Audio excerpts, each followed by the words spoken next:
Transformasi Media Juang. Dari studio Radio Intan 103 kami persembahkan kreativitas generasi pemuda, Anspi Creative Production.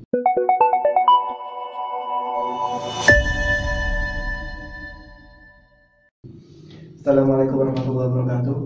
Sobat-sobat Anspi dimanapun Anda berada, kali ini kita akan mengadakan podcast dengan bintang tamu yang sangat istimewa. Kami persembahkan adalah Gus Ahmad Samson Mas Duki. Gus Ahmad Samson ini adalah putra dari Kiai Haji Mas Duki Mahfud. Beliau juga pengasuh di Pondok Pesantren Nurul Huda Mertosono. Assalamualaikum warahmatullahi wabarakatuh, Gus. Waalaikumsalam. Bagaimana kabarnya hari ini? Alhamdulillah, bkhair, sehat. Alhamdulillah. Apa Gus kesibukannya sekarang, Gus? Sekarang kebetulan saya jadi kepala seksi pendidikan dinia dan pondok pesantren di Kementerian Agama Kota Malang. Masih tetap menjadi pengasuh di Mertosono? Bukan pengasuh, jadi asisten saja. Pengasuhnya Gus Taqiyuddin. Gus Taqiyuddin. Oh, ini. Beliau ini juga ketua RMI Kota Malang, ya, Ketua Mahasiswa Islamiyah. Jadi mulai kecil sudah melanglang buana di dunia pesantren. Kira-kira Gus, bagaimana rekam jejak Gus di pesantren mulai kecil seperti itu, Gus? Mungkin bisa diceritakan sebagai motivasi kepada kami generasi pemuda. Saya masuk pesantren selepas SMP di SMP Negeri 1 Malang, kemudian ke pesantren Lirboyo selama 9 tahun, kemudian ke beberapa pesantren-pesantren kecil ya, seperti di Wagean, di Gulu-Gulu, Sumenep, dan beberapa pesantren-pesantren kecil ya. Biasanya kalau liburan itu santri-santri mengisi waktunya dengan ngaji di tempat lain begitu. Jadi cukup banyak sekali pesantren-pesantren yang sudah di udara pesantren. Iya, barokah saja. Dari Orang yang itu tidak pantas kalau nggak cari barokah. Oh, mungkin. Alhamdulillah kalau gitu. Berarti cukup banyak sekali ilmu-ilmu dari pesantren-pesantren yang didapatkan oleh pesantren. Kalau menurut pesantren sendiri terkait dengan perkembangan pesantren dari zaman ke zaman, apakah sudah ada peran yang dibantu oleh pemerintah terkait pengembangan pesantren mulai dari zaman sebelum Indonesia Merdeka, setelah Indonesia Merdeka, periode Orde Lama, Orde Baru, sampai hari ini hingga terbitnya Undang-Undang Pesantren 2 tahun kemarin Gus yang ditekan oleh Presiden Joko Widodo. Bagaimana Gus? Kira-kira bagaimana peran pemerintah dan pengembangan pesantren? Pesantren ini kan dan sejak dulu dikenal lembaga non formal. Non-formal. Kalau namanya non-formal itu ya nomor 2 lah, pendidikan nomor 2. Meskipun kemudian karya nyatanya kawan-kawan pesantren itu tidak bisa disebut kecil, karena kalau kita mencoba mengkaji perjuangan ulama-ulama kita, kiai-kiai kita, orang-orang pesantren untuk kemerdekaan ini luar biasa.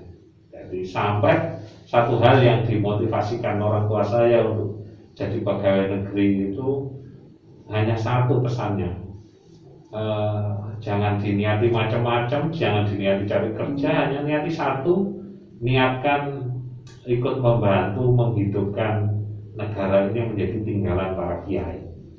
Ya, karena yang bangun para kiai, kalau kita lihat bukunya Allahyarham Pak Agus Sunyoto itu 60%, 70% laskar-laskar kita itu orang para kiai, para ulama-ulama, pejuang kemerdekaan yang. Dan kalau kita buka lagi sejarah bagaimana kemudian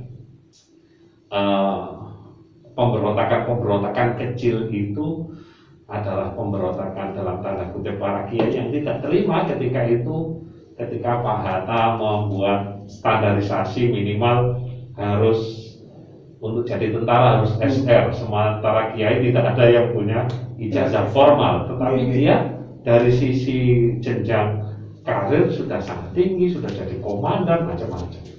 Nah, terpaksa kemudian harus turun hanya karena standarisasi itu. Jadi kalau dulu melihat itu ya memang seolah dimarginalkan, Tetapi dari situ menjadi pesantren itu menjadi sangat berdaya karena dia tidak tergantung oleh siapapun, Nah, sampai sebagaimana kita ngobrol tadi di offline bahwa Gus Dur sampai menolak pesantren itu dimasukkan dalam GBHR karena itu tadi pada saat pesantren itu masuk dalam arus birokrasi maka nanti kemandiriannya menjadi dalam tanda kutip harus mulai disetarakan macam-macam. Meskipun di undang-undang pesantren kita kemandirian itu dijaga, di PP kita kemandirian dijaga, tetapi tetap harus kemudian ada banyak perubahan yang harus dilakukan oleh kawan-kawan pesantren untuk menyikapi ini, menyesuaikan diri dengan aturan-aturan birokrasi seperti itu. Jadi setelah terbitnya undang-undang pesantren itu dari pesantren sendiri masih tetap menjaga asas kemandirian dan dalam pengembangan pesantren sendiri, gitu Selatan? Iya. Jadi begini, pesantren itu layaknya kiai, kiai ulama yang kiai ulama ini dia butuh untuk dibutuhkan oleh masyarakat sebagai kopling dan rem. Jadi tidak boleh ikut arus yang lain, harus jadi kopling dan rem. Sehingga pada saat itu apa yang terjadi di pesantren itu menjadi cermin masyarakat. Jadi bagaimana kemudian kemandirian pesantren itu bisa mengontrol umaroh, bisa mengontrol pemerintah. Nah, kalau kemudian pesantren itu di bawah ketiak pemerintah, ya akhirnya kontrolnya di mana itu kan jadi masalah. Makanya fasadil umaroh itu di fasadil ulama, rusaknya umaroh itu dengan rusaknya ulama.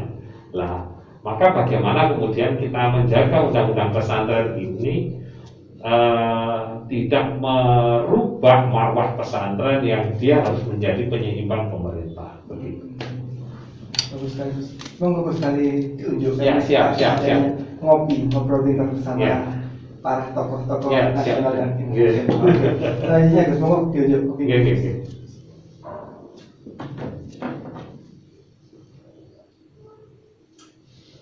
Melanjutkan tentang undang-undang pesantren, Gus. Yang terbaru ini adalah turunan dari adanya undang-undang pesantren, Gus. Terkait dengan Perpres nomor 82 tahun 2021 yang baru saja kemarin diterbitkan oleh Presiden. Itu bagaimana, Gus? Kira-kira apresiasi apa yang diterima oleh pesantren sendiri dan juga diberikan oleh pemerintah melalui Perpres itu sendiri, Gus? Sebenarnya tanpa ada Perpres ini sebelum-sebelumnya pemerintah sudah memberikan banyak bantuan ya kepada pesantren, mulai bantuan operasional pesantren, terus insentif untuk guru-gurunya, meskipun belum optimal. Dengan adanya undang-undang pesantren nomor 18 itu semua instansi diwajibkan membantu pesantren. Kemudian sekarang bahkan penyelenggaraan pesantren harus ada backup. Pemerintah diwajibkan membackup. Jadi dari pemerintah membackup penuh terhadap pengembangan pesantren. Tetapi itu yang sekali lagi saya selalu menyampaikan di kawan-kawan pesantren setiap kali saya mengumpulkan pengurus-pengurus pesantren, itu bantuan-bantuan itu tidak boleh kemudian merubah watak pesantren yang zahir macam-macam itu, karena dia watak kemandirian, karena dia jadi itu tadi dari rem kopling itu. Kalau itu keselongok bahaya. Nah, makanya saya seringkali menyampaikan kepada kawan-kawan itu, ini harus dipahami sebagai bentuk perhatian negara kepada pesantren, bukan sebagai bantuan pemerintah kepada pesantren. Karena kalau dianggap bantuan pemerintah kepada pesantren, itu seolah-olah pesantren punya hutang jasa sama sama pemerintah, tetapi kalau sudah punya hutang jasa seolah-olah apa yang dilakukan pemerintah harus jadi pembenaran, dan itu tidak pas menurut saya. Jadi yang kita lihat bahwa apa yang diberikan pemerintah itu harus dalam bentuk bahasanya perhatian pemerintah, kepedulian pemerintah kepada pesantren. Tapi dari sisi pesantren sendiri, kemandirian itu tetap harus dibangun, ya. Tidak boleh ada ketergantungan kepada pemerintah. Karena kita sudah berabad-abad, jangan yang perjuangan berabad-abad itu hilang musnah begitu saja dengan hal yang remeh. Jadi menurut saya bantuan ini kan perkara remeh. Iya. Ya, bantuan ini perkara remeh. Ngerti Mas? Jadi orang-orang pesantren itu ya, kayak di pesantren saya di Lirboyo atau di pesantren di rumah ini, meskipun yang ngajar Dr. Marzuki, Dr. Muzaki yang jadi salah satu pengurus NU Kota Malang ini, meskipun beliau doktor, tapi ya kita tidak kasih gaji dia, jadi ya unsur tanggung jawab dia, karena seorang mu'alim, seorang guru itu punya kewajiban untuk nasrul ilmi, kan begitu.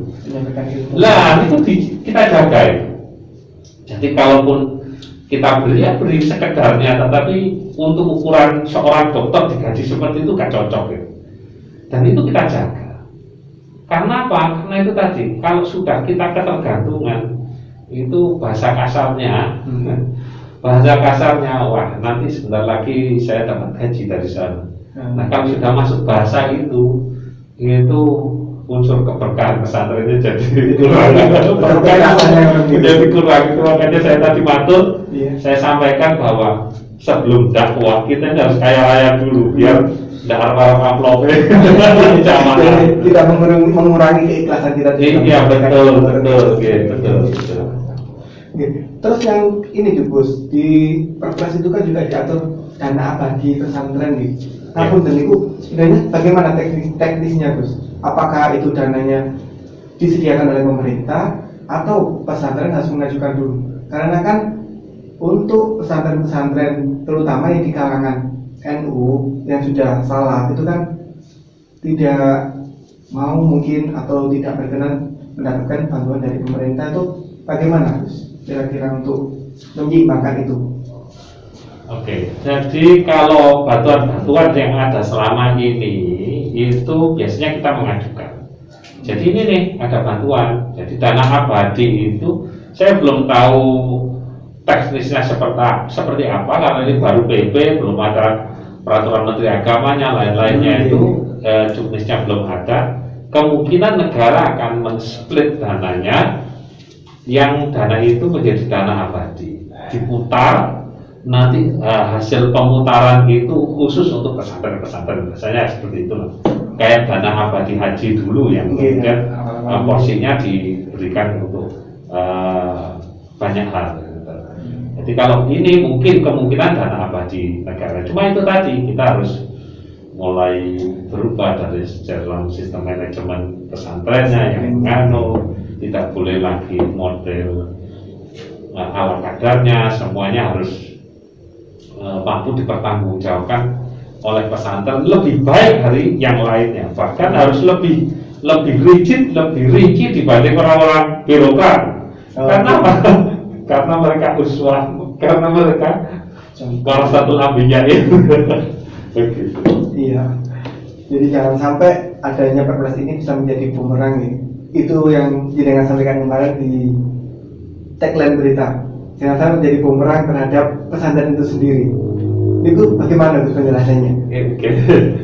Jadi seperti ini, kadang-kadang kebiasaan kita kalau khutbah di dalam diberi bisaroh, kita ngaji diberi bisaroh, itu tidak butuh pertanggungjawaban ya. Tidak butuh pertanggungjawaban. Nah, sementara ini dana rakyat yang butuh pertanggungjawaban, benar nggak dipakai untuk A, B, C, D, F, G itu kan begitu. Karena ini dana rakyat. Karena itu dana rakyat, maka pelaporannya harus jelas, memang benar-benar dimanfaatkan. tidak boleh lagi model ikhlas-ikhlasan seperti itu. Jadi harus lebih. Kalau orang-orang Jawa Tengah itu istilahkan salam tempelnya para ustadz itu bisaroh ya. Bisaroh mungkin bahasa Arab itu bebunga untuk menyenangkan, tetapi kalau orang Jawa Tengah itu mau melesetkan bisanya orang roh. Jadi artinya nominalnya tidak diketahui. Jadi untuk menjaga keikhlasan itu hanya untuk matur nuwun, bentuk tanggung jawab murid kepada guru, bukan hak guru terhadap murid. Nah, ini harus diputar begitu ya. Jadi bantuan pemerintah itu harus dimanakan, menurut saya harus mananya seperti itu. Jadi pemerintah itu adalah muridnya, pesantren ini adalah guru. Jadi ini adalah bentuk matur nuwunnya negara kepada pemerintah, bukan kemudian dibahasakan sebagai hak negara kepada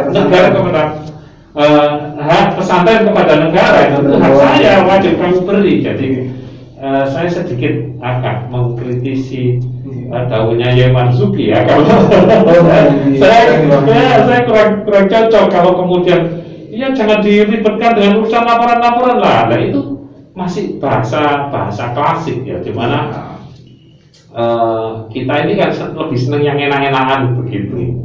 Nah kalau sudah masuk birokrasi tidak boleh model enak-enakan, semua harus bertanggungjawabkan. Sekali lagi pertanggungjawabannya harus lebih rinci dan lebih bagus dibanding di luar pesantren kan begitu. Ya memang kita nggak ngerepotin kiai, ya. Pengurus-pengurusnya kan bisa gitu. Jadi ayo gunakan, manfaatkan sesuai peruntukannya. Nah itu harus ada bahasa-bahasa dari kiai untuk menjaga moral menjaga moral pesantren. Jangan sampai pesantren itu terlilit masalah hanya karena bantuan. Karena katakanlah orang Kemenak mencuri korupsi 1.000 rupiah gitu, terus sama kementerian lain mencuri 1 juta, itu yang melihat dosanya kayaknya besar banget yang orang Kemenak, meskipun cuma 1.000 rupiah. Kenapa? Dia membawa nama agama. Nah sekarang kita lebih besar lagi bebannya, membawa nama pesantren. Maka fondasi bangsa. Iya betul. Kita penjaga moral ya, penjaga moralnya bangsa ya. Jadi kita harus lebih hati-hati dan lebih terjaga, itu menurut saya. Dari RM sendiri terus, bagaimana kira-kira pendampingan yang nantinya akan dilakukan supaya dengan adanya podcast ini bisa tepat sasaran dan tepat guna? Kira-kira seperti apa pendampingan yang bisa dilakukan oleh RM sendiri sebagai representasi dari NU? Kita senantiasa akan berkolaborasi dengan berbagai pihak ya, termasuk di Kementerian Agama sendiri itu untuk mengajari bagaimana bikin laporan, bagaimana bikin itu kita selalu dampingi. Kalau di Kota Malang menurut saya tidak terlalu masalah ya, karena mayoritas santri-santrinya mahasiswa yang mereka tidak sibuk ya. Yang perlu kita pikirkan itu pesan-pesan salam yang tidak pernah ketemu dengan laporan-laporan, bagaimana kemudian dia menemukan laporan-laporan itu, membuat laporan-laporan itu yang penting juga. Jangan sampai kemudian kekeliruan bahasa ini, mohon maaf kalau di birokrasi itu anggaran untuk beli pulpen kok dibelikan potlot meskipun lebih anfak, itu ya menjadi pelanggaran. Catatan. Kalau kita bahasanya bahasa orang pesantren, mana yang lebih manfaat ya itu yang pakai. Nah, di birokrasi tidak boleh seperti itu. Anggarannya untuk apa ya harus untuk itu. Nah, itu yang mungkin harus dipahami oleh kawan-kawan para santira, utamanya para kiai di pesantren, agar tidak menjadi masalah. PP ini tidak jadi masalah. Jadi kalau kita sudah jadi perhatian, menjadi semuanya menyorot ke kita kan harus lebih hati-hati. Kalau nggak dikenal ya santai. Tapi kalau kita sudah disorot semua menolong kita ya, kayak public figure. Jadi pesantren ini layaknya public figure yang mulai pertanggungjawaban macam-macam. Kesalahan yang sangat kecil akan jadi masalah. Oke, terima kasih Gus. Ini satu lagi yang paling penting dan juga harus kita tanamkan. Bagaimana Gus, kira-kira sistem pendidikan di pesantren saat ini masih akankah menjadi idola ataupun pilihan orang tua untuk menjadi pendidikan di masa yang akan datang. Kira-kira seperti apa, Gus? Kalau apakah pesantren jadi pilihan? Menurut saya sekarang ini luar biasa ya. Jadi di beberapa pesantren-pesantren menunjukkan grafik peningkatan yang luar biasa. Di Lirboyo itu santrinya sudah 23.000 orang satu pesantren. Kemudian di semuanya menunjukkan grafik yang tinggi. Begitu ada pengakuan lulusannya. Jadi tidak lagi kita disebut lembaga non formal, tetapi lulusannya itu sudah bisa digunakan setara dengan kawan-kawan pendidikan formal begitu. Sehingga banyak hal yang kemudian, apalagi kita sudah orang-orang kita sudah banyak di birokrat, ada yang jadi presiden, ada yang jadi wakil presiden, ada yang jadi menteri gitu kan. Itu artinya membuka wawasan masyarakat bahwa belajar agama, belajar tafakuh fiddin itu tidak akan pernah menghalangi masa depan anak kita. Saya pikir banyak orang-orang yang sekarang lebih punya hasrat keinginan untuk memondokkan anaknya, ya, karena itu tadi pasti punya nilai lebih kalau di pesantren. Pasti punya nilai lebih, ada keterikatan, satu hal yang tidak bisa dicontoh. Ini mungkin yang perlu kita waspadai. Dengan bantuan yang luar biasa akan juga bermunculan pesantren-pesantren dadakan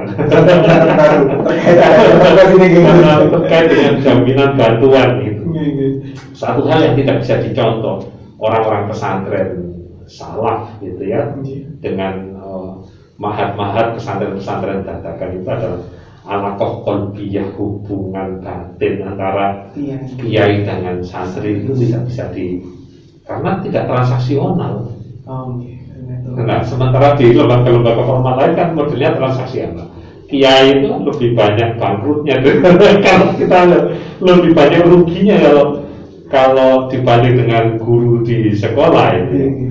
Nah, itu yang nggak bisa ditiru, Dan saya berharap itu akan terus terjadi sehingga keberkahan pesantren itu tetap memendar, tidak ditutup dengan bayaran-bayaran, tidak ditutup dengan bantuan-bantuan itu gitu. Jadi keberkahan itu tetap harus dijaga untuk Indonesia yang lebih baik gitu. Karena kita butuh orang-orang ikhlas seperti itu.